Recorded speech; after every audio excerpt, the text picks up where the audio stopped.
Arrêtons de consommer de la violence.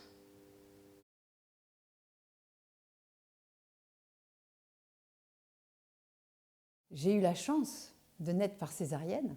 Donc en 56, vous imaginez, les césariennes, la mère avait des anesthésiens très lourds. Hein. Je suis née donc en atmosphère stérile. Et bien entendu, à l'époque, on ouvrait le ventre, donc la mère out, et j'étais techniquée pendant 10 ou 15 jours par des bonnes infirmières, et bien sûr alimentée au lait de vache.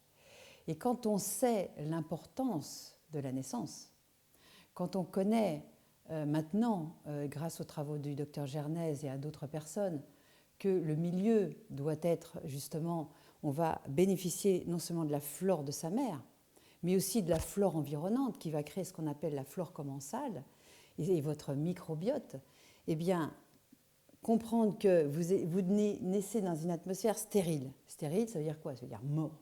Donc déjà, vous naissez avec la mort à côté de vous. Ensuite, shooté aux médicaments.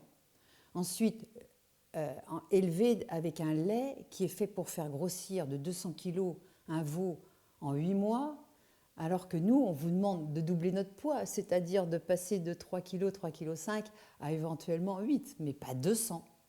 Donc on le comprend maintenant parce qu'on analyse beaucoup plus loin aujourd'hui que les produits laitiers de vache ne sont absolument pas adaptés à l'homme du fait de ces hormones de croissance qui vont créer des obèses, des diabétiques, mais qui en plus, on le sait maintenant, le cancer, c'est quand même une prolifération bactérienne et aussi hormonale, et l'hormone de croissance est justement impliquée dans les cancers. Donc c'est vraiment un problème de société, ces produits laitiers.